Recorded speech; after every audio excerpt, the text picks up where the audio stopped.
here to welcome Dr. Akhila Ramnarayan and Dr. Vigila Edwin Kennedy for a dialogue on the topic of liberal arts. So what? Now what? Dr. Akhila Ramnarayan is a multifaceted scholar and performer who bridges literature, performing arts, and academia with over 2 decades of expertise. Recognized for her contributions to theatre and music, she is a Ustad Bismillah Khan Yuva Puraskar awardee and has pioneered unique adaptations like Don Quixote in Bharatnatyam and Carnatic music.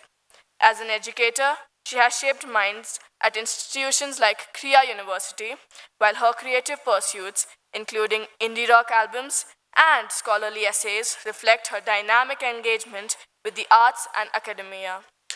Dr. Vigila Edwin Kennedy, principal of Kumara Guru College of Liberal Arts and Science, is a visionary academic leader with a distinguished record of achievements. Her transformative leadership at KCT Business School earned her recognition and acclaim. A trailblazer in management education, she fosters innovative and industry collaboration, committed to social empowerment. She champions initiatives for women and marginalized communities, inspiring a culture of integrity and growth. Let us welcome Dr. Akhila Ramnarayan and Dr. Vigila Edwin Kennedy with a round of applause.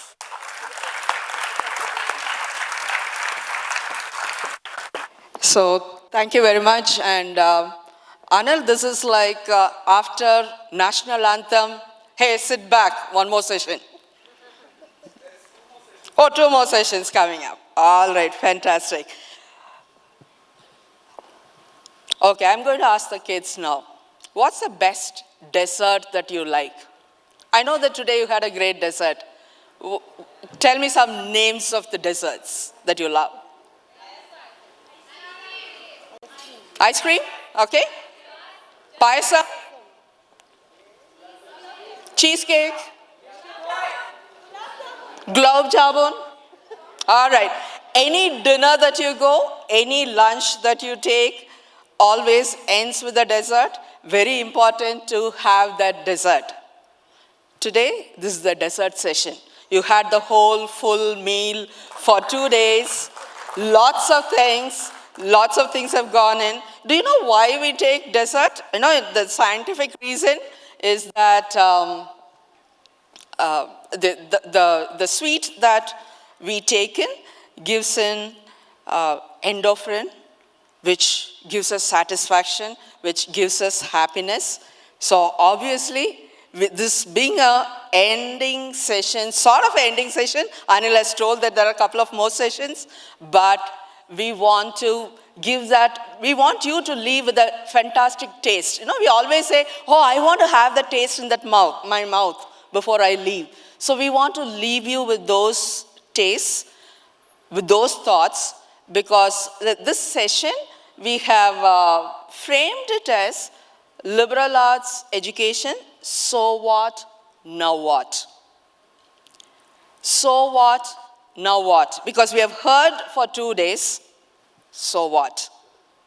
But also, I will say now what or next what. I would even add another angle to it to say next what. Because we have come here with a purpose. We wanted to have a great meal. All of us have said that we have had a great meal. Now we are getting into the rasamalai. You know, rasamalai was rated one of the second best cheese desserts in the world.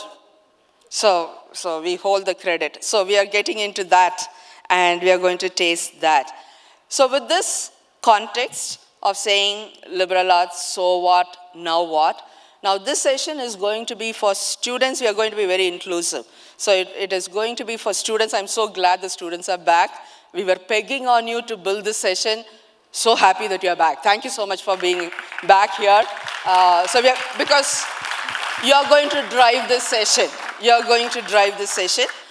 But we are also very, very importantly going to have conversation with the faculty members of schools, of colleges, and any administrators if you are here. because we are the people who are going to go back and make this Rasamalai or lassi. Maybe I have deviated from lassi. I'm sorry, Ravi, taking it to different areas, but whatever it is, this is what we are going to do. So this is why we are going to curate the session. We will have a very brief discussion of our journeys and few things which I believe the educators will appreciate. But we are jumping into a main session where we want to hear from the students, and we will want the educators to respond to that. So that's one angle. But also, I'm just prompting you, preempting you here, saying, we have all told that it's a great session. So would love to hear from you. What is that one thing which you might want to implement as soon as you go back? I know all of us are taking notes, but what is that one thing? Because that small step will make the difference, but we'll also talk about what is that big vision that you want to build. I think these are certain things because we will learn from each other. So this is how we will curate the session, but in the end, you know what, you will have a real lassi from Akhila. So we are working on that kind of a schedule.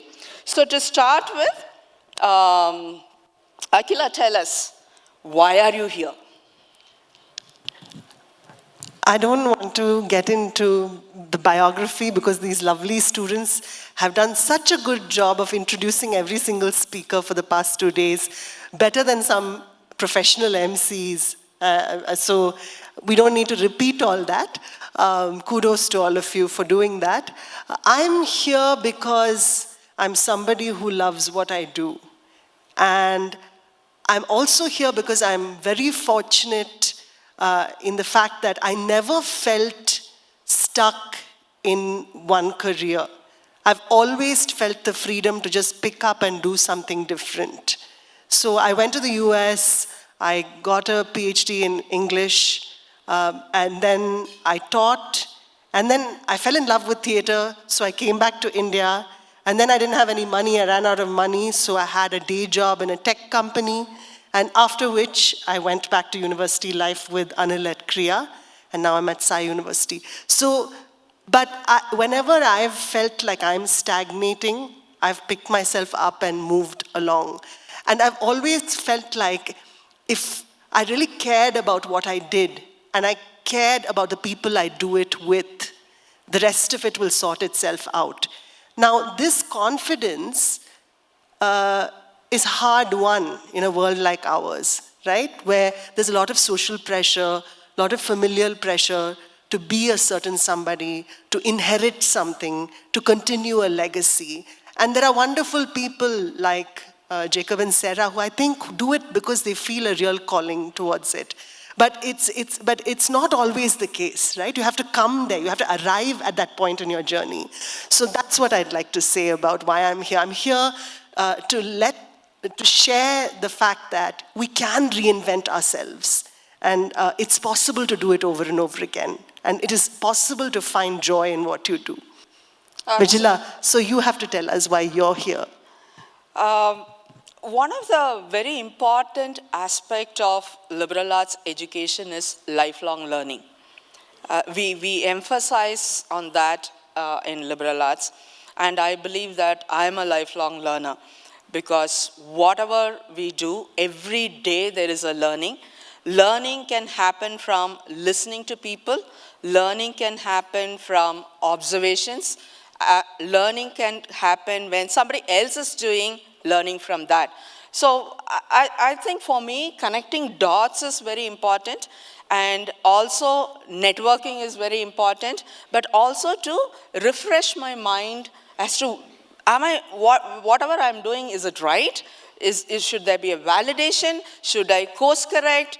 What is it that the students want? What is it that the school education is looking at?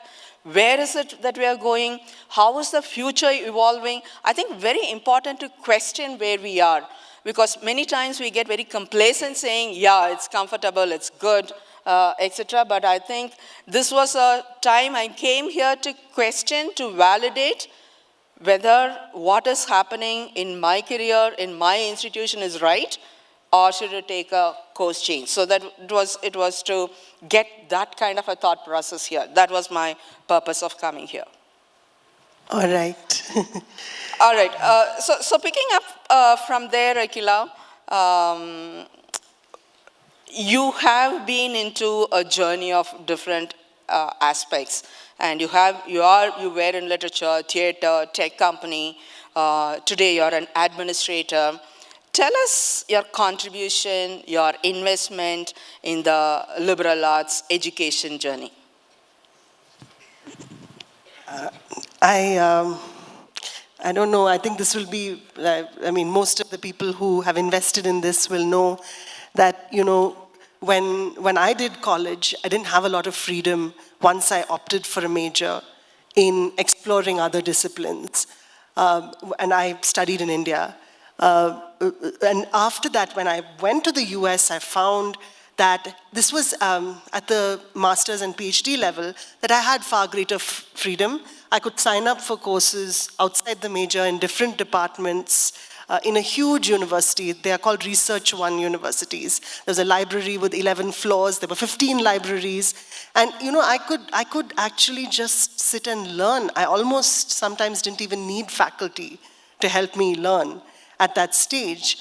And when I went to different liberal arts campuses in the US, I realized that you can have this at the undergrad level. You don't have to wait till you do a master's or a PhD to have greater independence and greater authority over your own intellectual agenda. You can start earlier than that and simultaneously build depth and expertise. And to me, this felt wonderful. And so when educational institutions in India started doing this work, when I met the Kriya founder and the founding vice chancellor of Kriya, and they talked about this dream of setting up a liberal arts space that made sense in the global south. I thought it was fantastic, and I wanted to put back into the community in which I grew up and in which I studied till I was 22. So that's I think what moves me. I think that in a lot of ways, I mean, we all know how difficult it is for students in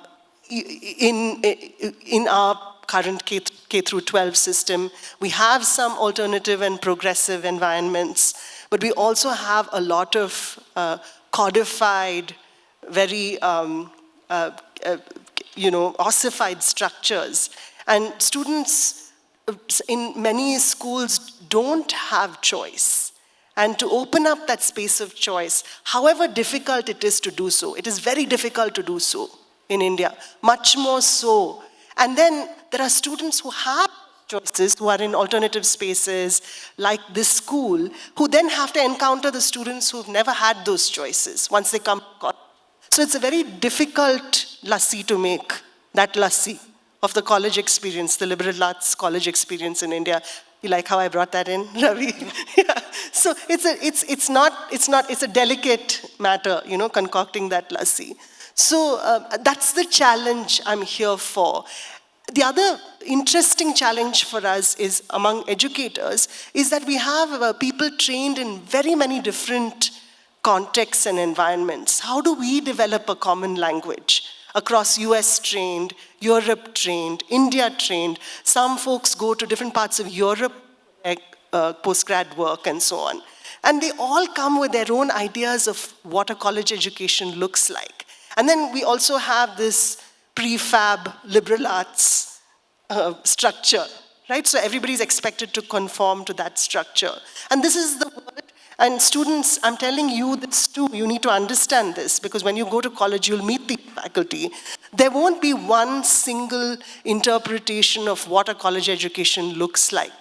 And that's part of your challenge as an independent scholar. You'll have to figure out ways in which to negotiate those differences from course to course, major to major, if you're doing interdisciplinary work. Right? So I think these are fascinating challenges for us to have. And the luxury of, having that challenge and being able to work in that space is very exciting for me. Over to you, Vijila. Tell us about your experiences, particularly in inheriting a more traditional format and moving forward with a liberal arts agenda. So thank you, Akhila. just like you all, when I was in my 10th, 11th, 12th, didn't have a clue as to what I should do. And many times teachers inspire. As teachers, we are sitting here, I think this is a big takeaway. Teachers inspire us to do something, or teachers inspire us to love a subject or love an area. So my chemistry teacher, I loved my chemistry teacher, so I said, okay, let me take BSc chemistry. So it is 30, 35 years back, so started doing chemistry, but somewhere down the line I said, oh my God, this is not my cup of tea. I didn't want to do that. So I changed directions. I moved on to business education. I moved on from there into sort of management, administration, etc. But I think my first sort of eye-opening time was when I was a Fulbright scholar, traveled to US with a focus on liberal arts studies. So met many administrators, met many universities, understood what was happening there, but it was not borrowing and building it here, but always constantly trying to think what we should do in India in an Indian context. So we started Kumaraguru College of Liberal Arts and Science 5 years back. Very glad that few of our students are here. Very glad that two students from Good Shepherd are with us as testimonies, sitting here with us. And so our model is, I just want to tell the teachers now, many times we think, yes, this is the board, this is the CBSE board, this is the ICSE board, this is A, B, C boards, and we can't do anything beyond that. So when we started a college, any college which is started, it is never, it isn't given a full autonomy, which means we are driven by what the university should do. They ask us to do certain things, so ask us to give certain courses. So we were very structured. So the challenge was, in this structure, how do I build in this creativity? How do I build in this kind of a broad thought process to make this liberal studies approach? So today, though we are named Liberal Arts and Science College, I will say that our approach is towards liberal arts and studies, so that the students who come into the campus have that kind of an opportunity. So I think the first takeaway for us is to say, there will be structures, there will be boundaries. How do we go? I always say, climb over the wall, go under the wall, go over the wall. Don't break the boundaries, because tomorrow schools or colleges will be in trouble. But how do you build these things? So that was the challenge that was there, and we conceived ideas, we conceived models where we could give interdisciplinary education while they were doing certain specific majors. So this was exactly the model was yesterday what Saikat was talking about, T-shaped education. We continuously keep talking about it. Major in one area, but do many other exposures, gain exposure in multiple areas. So that's the model that we built. We also said that we want to give advanced knowledge in many areas, because the structure of the curriculum is very limited. So how do we build it? So we partner with many people, national, international. We bring them, or we take the students there, and we give them a multiple exposure. So this has been a great journey, because in midst of all these bureaucracies which may be there in an education system, how do I bring in as an administrator? How do my faculty team is a fantastic faculty team who takes up the spirit of liberal arts education and say, in every element, how do we bring in a multidisciplinary aspect? I think that's important. Well, when and where the structure will open, we are ready to jump in, but we have already built that ecosystem. I think that's something that all of us should take away to say, let us ready the system. When something opens, then everything will fall in place for you. So that has been my journey, but a great journey and very challenging journey is what I would say. I don't have answers for everything. Lot of still questions, lot of still challenges, but that's the challenges which is making us into a very interesting space. Should we move then to the next yes, part of the session? I think we should move on. Yeah. So now we are going on to the next small section of what has been our takeaways. We will come to your takeaways. We want students who's been here for you may have been on, off, etc. I'm sure that you have certain questions also in your mind. Hearing all these things, the questions that we want to get from you is, what do you want from the schools and the teachers from next week onwards? I wish that this was done. I wish this will happen in my class, or I wish that this will happen in my school. So these kind of questions is what will wake us up, because I'm a management person. We always say, go to the customer and ask what the customer wants. And if I ask here, including me, we seldom go back and ask, what do you want? We always ask for a feedback. Are you very happy in the class? Are the teachers teaching you well? But I never go back and ask, hey, how do you want my classes to be designed?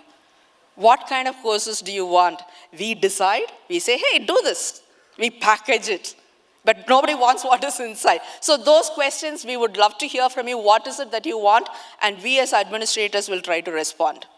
Also colleges. Okay, what do you want from your schools, and what would you want from colleges and universities? But to start with, so while they are thinking about it, what are your takeaways for the 2 days?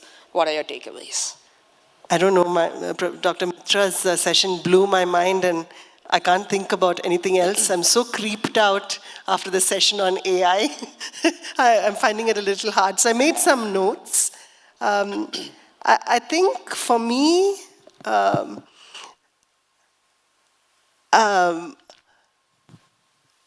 think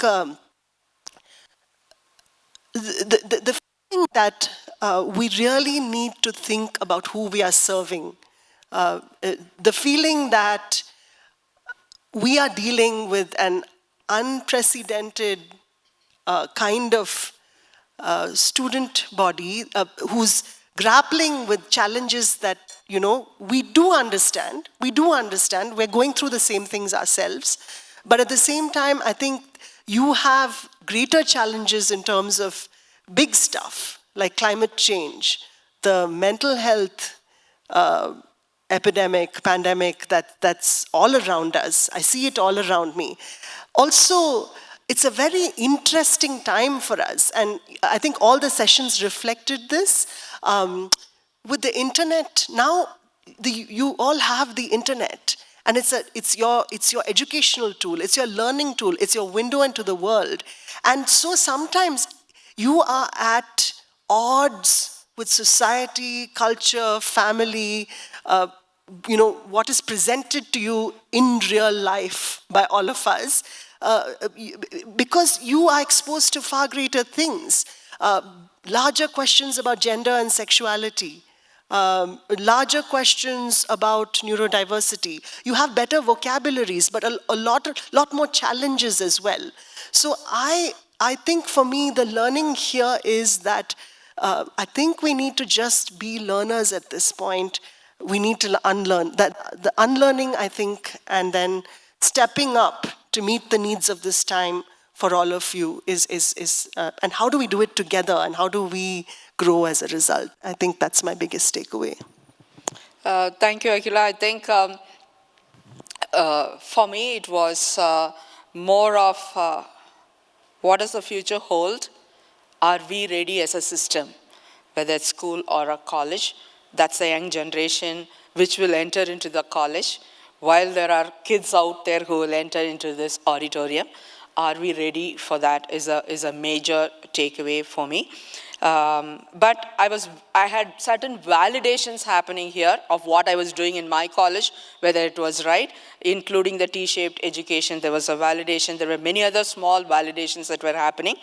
But for me, also the evidence of liberal arts education, I should really congratulate Mr. and Mrs. Jacob and GSIS for that. For me, the evidence of liberal arts education were the student volunteers who were here, who did an amazing job of exhibiting the liberal arts skills, what Professor Venka was sharing there. He was talking about collaboration, he was talking about leadership, he was talking about creativity, he was talking about problem solving. If those skills are being evidenced here, now that's what we want. Education is all about that. So I think the evidence is happening in schools, which we are very happy about, and we hope that, I'm sure that all of you, I took notes saying that, okay, I'm organizing so many things in my college, how are my students involved in many of these things? So that was a question that I'm taking back to say, I should involve more of my students to build these skills. So in the same way, I'm sure in your schools, when you see, this is a way to build the skills of whether it's liberal arts or STEM, there is a blur. I know that there's a depth of technology which might be required, but it's a more of the skills, the broader skills which are required. And I'm very happy that it was evidenced here. But I also believe that it's not only hearing that you learn. This is for all students. Many times we think, oh, I should listen to somebody, I should read something, and I should learn. Definitely, yes. But it's also the observations, the corridor talks, and in the small conversations, you will pick up many things. I just want to say two specific takeaways. Now, whatever I said was large. Two specific takeaways. A corridor coffee conversation with Mr. Jacob. We're talking about something, and it came to engagement with parents. He was clearly outlining as to how parents were engaged in the GSIS students' education system. I thought that was a great takeaway, because we heard how parents are not involved. So if parents are not involved, are we calling them only for an event? Or are we telling them, he very beautifully put it, he said, everything that we do, we tell them why we are doing, how we are doing, what we are doing. It starts with the why. I think that those kinds of conversation today with being online, you need not bring everybody to the campus. So that was a specific takeaway, not from the stage, but over a coffee. Thank you, Mr. Jacob, for that. And I think I learned from Ashoka, the Office of Learning Support. I think that was also an important takeaway. So specific takeaways, which I will definitely immediately go back and do it. I think those are some takeaways. So I think we should move on now. Now we are going to hear from the students. We are here as faculty to respond. We are not going to respond. We will pass the mic to the faculty members or teachers, administrators. If that is what is the customer wanting, how are we going to respond? All right. Now, what customer says can be very difficult.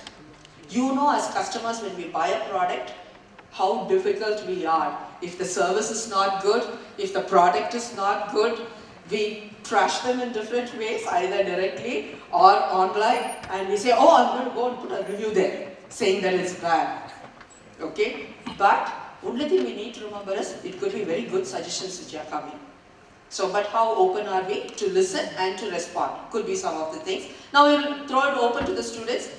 You heard many things. I'm sure that many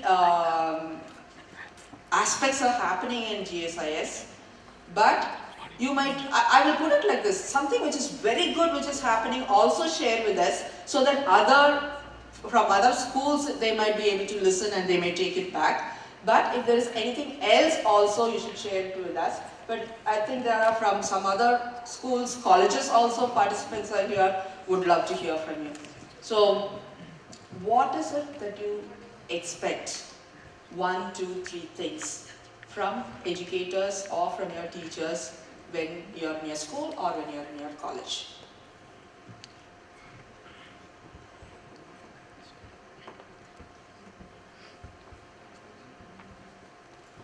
If you don't have any expectations, you know the front row will be very happy. They are doing a great job. I will be very happy.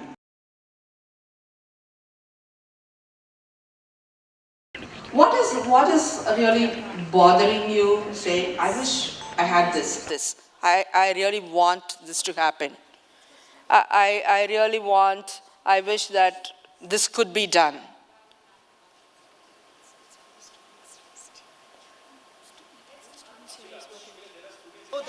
Yeah, there are students here also.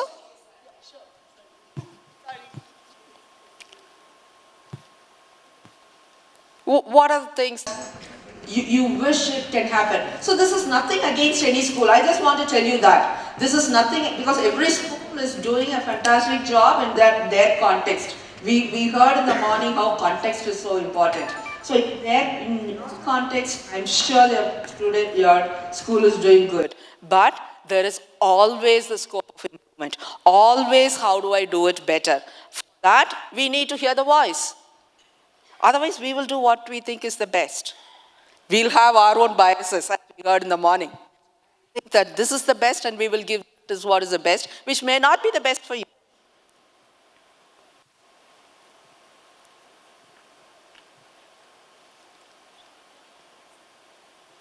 Yes, yes, please. I would want more and more fantastic platform like LASSI to like get more ideas and to be a good listener. Yeah, to get to gain more and more takeaways. Absolutely great. So what she's giving us back is saying, give us this kind of an exposure. It could be in different forms. We hear from our teachers every day, but we would like to have diverse thoughts, diverse perspectives, so that it makes us to think. Right? Any school teachers, educators want to respond to that?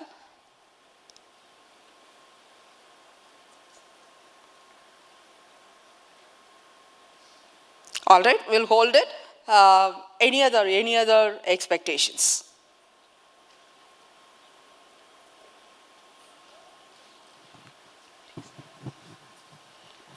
To the educators, maybe you can think of it this way.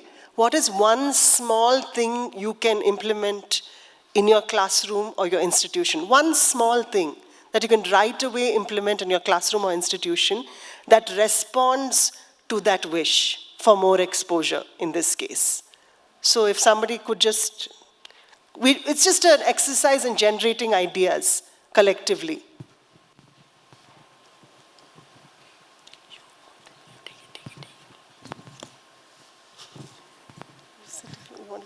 One thing which I wish, like I expect from my teachers is that if example, like we don't do good in anything, like they cut down PE or some like cultural activities which does not, which we don't like it much. So like when they support us and like support us much and encourage us to do all these cultural activities, it would like motivate us a lot and we would be really happy with it. Thank you so much for that. Thank you so much for that. Because we've been repeatedly hearing saying that it's not just the marks. And we are many times stuck with the marks. Yes, please. I'm going to call on Aditi to respond to this.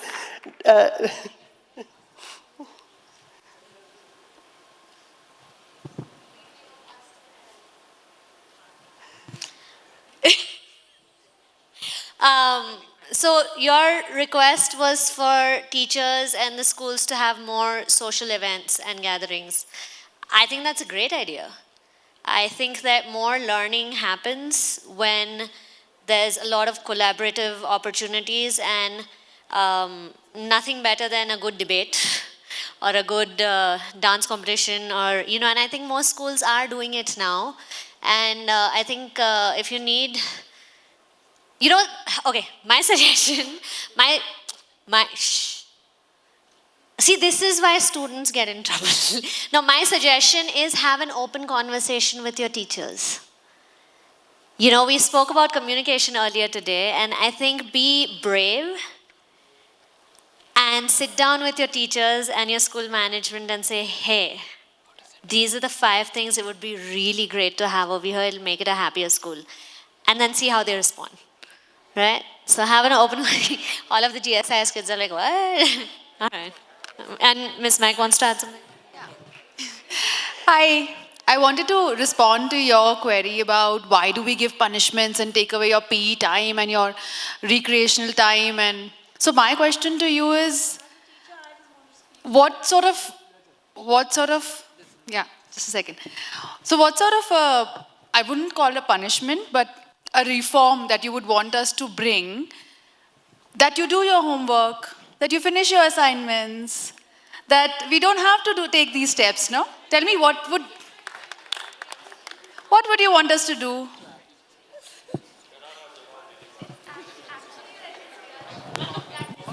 Yeah, they're like, Good afternoon. I'm Mrs. Mini Ravi Kumar. Actually, we work in a small school in the town. So it so happens when we put in a lot of activities and things in the school, from the parents' side, you're always making the children to play, dance. What is my child learning? So this is a big question for us, and we don't know. And when the results are not produced for the same, then there comes a big question to us, where we are supposed to sit and answer. If I may respond to that, taking the cue from Mr. Jacob also, I think as schools, now we have started doing this as a college. Before doing anything, or when a student is getting enrolled in your school, tell this is what is the structure, this is what we will do, this is what are the 5 things that we will do. If you think that you want to admit your student here and be part of these things, be with us. Otherwise, go and join somewhere else where they only teach. I think that's very important to educate the parents right in the beginning and tell, yes, we need to, you take, if it's out of the 100% of ours, maybe 40% will be in classroom, maybe 30% will be in co-learning, and maybe 20% maybe in something else. So this will happen. I think that's important. Excuse me. Yeah, I wanted to tell this. Like before many days or something, like this was there, but nowadays, like even we started doing a homework and stuff, and after that now, like we are really having cultural activities, and I'm enjoying it. I really want to say thank you to our school. Thank you so much. I'm going to take 1 second here and just say that I know we're not supposed to talk, but I would like to say this. I do think while we all agree, in the big picture, that academics alone doesn't make somebody a great learner. I mean, that learning, there are different kinds of learning, there are different kinds of intelligences. When it comes to actual practice, we always privilege academic performance. We never value anything else. And we all retreat into what we know, which is, if you get straight A's, you'll do well in the world. What about all the great mavericks of the world who dropped out of college, dropped out of school, and did things that were non-conformists? Rebecca used that word yesterday, and I believe in the power of not conforming, not complying. If you're compliant, you can never be somebody who makes change or innovates, right? Because you're happy to go along with things as they are. So I think that we should look in the mirror about this and see how we can serve all kinds of learners and develop all kinds of talents. And that's really hard work because we have to break down our structures. So I just wanted to throw that in there in the middle. But hi, ma'am. Nowadays, we need some career guidance for students before the standard 10th. Some of the students are thinking only some jobs like doctor, engineer, only these are the jobs are there. So we need some good career guidance for our schools. Does GSIS want to respond about, no?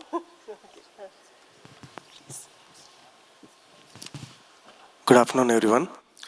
I'm the director of Thangam World School Salem. In our school, we were practicing. After late, we have stopped it. Every Monday, we used to invite one person in the assembly to speak about their experience. It may be a farmer, it may be a petrol bunk owner, it may be a dentist who comes and speaks to our students 10 to 15 minutes every Monday. From here, I take away that we'll re-initiate that and we'll do it. For that, child who says PT classes and library art and craft classes are very important. Strongly believe as educators we have to find alternative ways to correct children, not punishing the children by those kind of taking back those kind of periods. And for career guidance, I'm happy to say we have a team in place. We, from 9th grade onwards, we educate our parents and students of different career paths available, and that's how we go. Thank you. Thank you so much. I again just want to say, I'm not sure about the word guidance, because we have been, from morning, we've been telling identify what you want to do.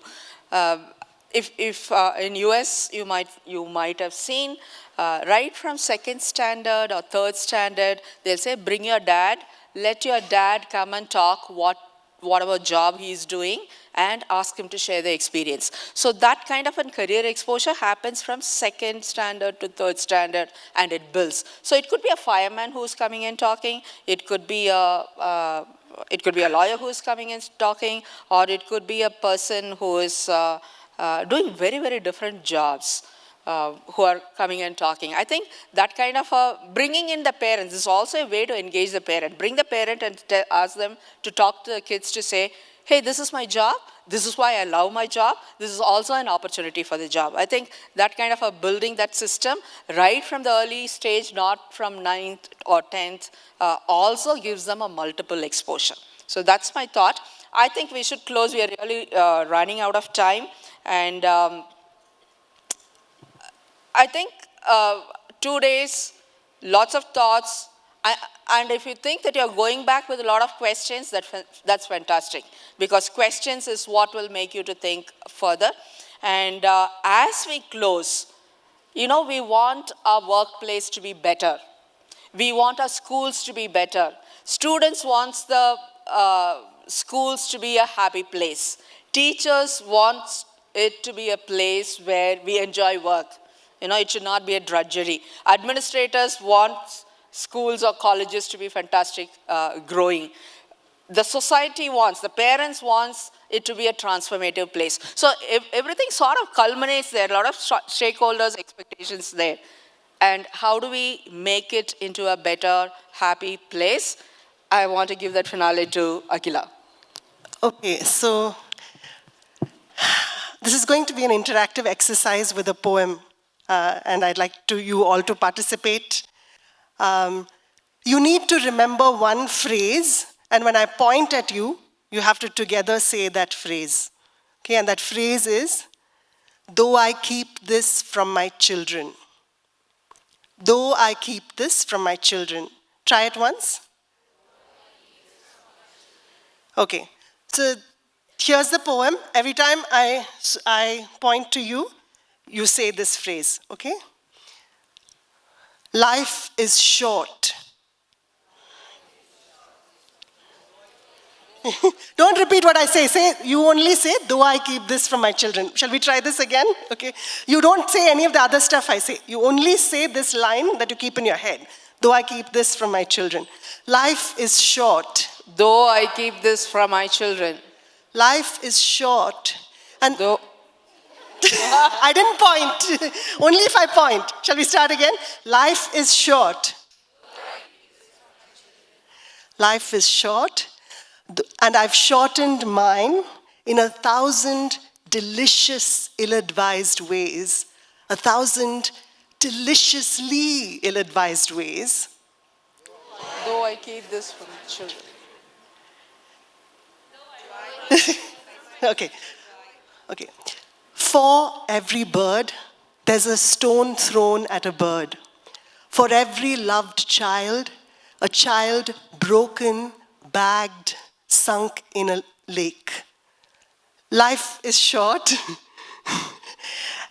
and the world's at least half terrible. And for every kind stranger, there is one who will break you. I'm trying to sell them the world. Any decent realtor walks you into a real shithole and chirps on about good bones. This place could be beautiful, right? You could make this place beautiful. Okay, there's no though I keep this. I just wanted you to be there with the though I keep this from my children in your mind. Okay? So as we end this exercise, so this is a poem called Good Bones, and the realtor who is selling the shithole, as the poet calls it, it's a poet called Maggie Smith, is selling the shithole, is the parents or the educators to the child, right? You keep saying, oh, this place has good bones, right? And this place could be beautiful. You could make this place beautiful. So let's end on that note. I'd like you to sing it with me, okay? And I'll sing it once, and you can hear it, and then you join me, okay? This place could be beautiful, right? You could make this place beautiful. This place could be beautiful, right? You could make this place, sing it with me. This place could be beautiful, right? You could make this place beautiful. This place could be beautiful, right? Make this place all right, you could make this place beautiful. Thank you. Beautiful.